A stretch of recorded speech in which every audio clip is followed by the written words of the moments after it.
আমি শারমিন আক্তার। আমার কমলনগর উপজেলার সরকাদিরা ইউনিয়নের একজন নারী এবং একজন সাধারণ উদ্যোক্তা আমি ছিলাম।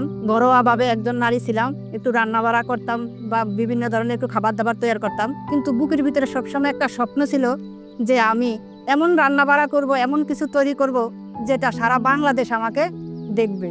অনেক কিছু দেখি, মোবাইলে দেখি এখানে উদ্বুদ্ধ হতাম, কিন্তু ওরকম কোনো রাস্তা পাইনি যে রাস্তা দিয়ে আমি আজকের এই শারমিন এখানে আমি আসতে পারবো। তো গত 1 বছর আগে কৃষি বিপণন অধিদপ্তরের মাধ্যমে ঢাকা ফৌজি হেলদি ফুড প্রোডাক্টে 5 দিনের সোয়াবিনের একটা প্রশিক্ষণ দেওয়া হয়, যে সোয়াবিনের বিভিন্ন ধরনের খাবার দাবার এখানে তৈরি করা হয়। তখন আমি ওখানে 5 দিনের জন্য আমি ঢাকাতে যাই। ঢাকাতে যাওয়ার পর ওখানে আমাদের ট্রেনিংয়ে ফৌজি হেলদি ফুড প্রোডাক্টে যে জিনিসগুলি আমি দেখলাম যে ওরা সোয়াবিন দিয়ে বিভিন্ন ধরনের খাবার তৈরি করে, যেই জিনিসগুলির নাম আমরা কখনো শুনিও নাই, যেমন সোয়াবিনের টোপু, সোয়াবিনের প্রোটিন বল, তারপরে সোয়াবিন দিয়ে পরোটা বানানো যায়, সোয়াবিন দিয়ে রুটি বানানো যায়। ওদের এই কার্যক্রমগুলি দেখে আমার ভিতরে খুবই প্রতিক্রিয়া সৃষ্টি হয় যে আমরা কেন পারবো না, আমাদের হাতের সোয়াবিন, অথচ আমরা 40-50 টাকা পাই। তো ওখান থেকে আসার পরে আমরা বাড়িতে এই কার্যক্রমগুলো আমরা প্রায় 25 জন গেছি। তো ওখান থেকে আসার পরে আমরা প্রায় 10 জনে, আমার আশেপাশে বিশেষ করে আমাদের উপজেলার কমলনগরের উপজেলার আমরা 10 জনে এই কার্যক্রমগুলো আমরা শুরু করি। তো ওখান থেকে করে আসার পরে এখানে আমরা করতে যাই, আমাদের কিছু ভুল ত্রুটি হচ্ছে, তখন আমরা ফৌজিয়ার সাথে আবার এগুলি প্রতিনিয়ত যোগাযোগ করি। আমাদেরকে আবার নতুন করে গাজীপুর 5 দিনের আরেকটা ট্রেনিংয়ে আমাদেরকে ওখানে পাঠানো হয়, যেটা ড্যাম এবং এফএও সহায়তায় আমাদেরকে ওখানে 5 দিনের ট্রেনিং করা হয়। এবং ওখানে 5 দিনে আমাদের হাতে নাতে আমাদেরকে এই 10 জনকে ওরা খুব ভালোভাবে ওখানে কিভাবে টোফু, কিভাবে প্রোটিন বল, কিভাবে রুটি পরোটাতে সোয়াবিনের পরিমাণ মিশাতে হয়, এগুলো আমাদেরকে হাতে কলমে শেখানো হয়। তো আমরা প্রতিনিয়ত এগুলো ভিডিও কলের মাধ্যমে স্যারদেরকে পাঠাই, কোনটা আমাদের ভুল হইতেছে, কোনটা আমাদের শুদ্ধ হইতেছে, ওরা আমাদেরকে দিক নির্দেশনা দেয়। এগুলি আমরা ঢাকা ফৌজি হেলদি ফুড প্রোডাক্টে আমরা এগুলো পাঠাইতেছি। আমি মোহাম্মদ পারমান আলী ভূঁইয়া, আমি ঢাকা থেকে আসছি, ফৌজিয়াপুর থেকে।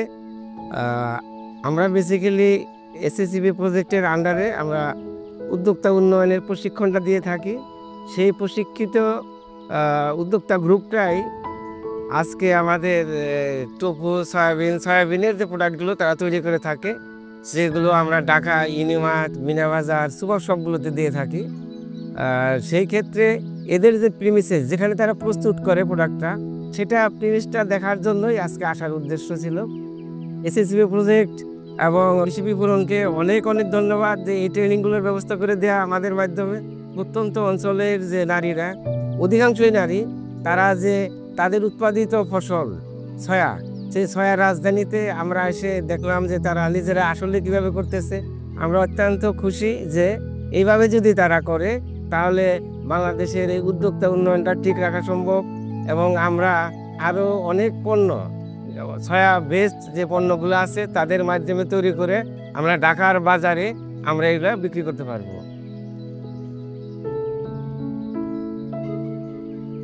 গত 1 বছরে আমরা প্রায় 13 লাখ টাকার মতন এই ঢাকা ফৌজি হেলদি ফুড প্রোডাক্টে আমরা এই প্রোটিন বল, সোয়াবিনের টোফু এবং সয়া পরোটা, সয়া রুটি পাঠাইছি।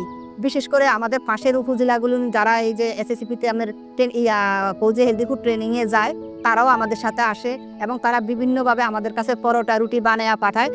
আমার এখান থেকে আমি এই কুলিং বক্সে করে, কক্সিটে করে আমি ঢাকা পাঠাই। আগের চেয়ে আমরা অনেক আমরা ভালো আছি এবং বাংলাদেশের বিভিন্ন জায়গা থেকে ফোন আসে যে আপা এই খাবারগুলি কিভাবে মার্কেট করা যায়, কিভাবে তৈরি করা যায়। আমি আমার পক্ষ থেকে ফৌজি হেলদি ফুড প্রোডাক্ট এসএসসিপি প্রকল্প এই সবাইকে অনেক ধন্যবাদ, এই নারীদেরকে এভাবে সামনের দিকে নিয়ে যাওয়ার জন্য।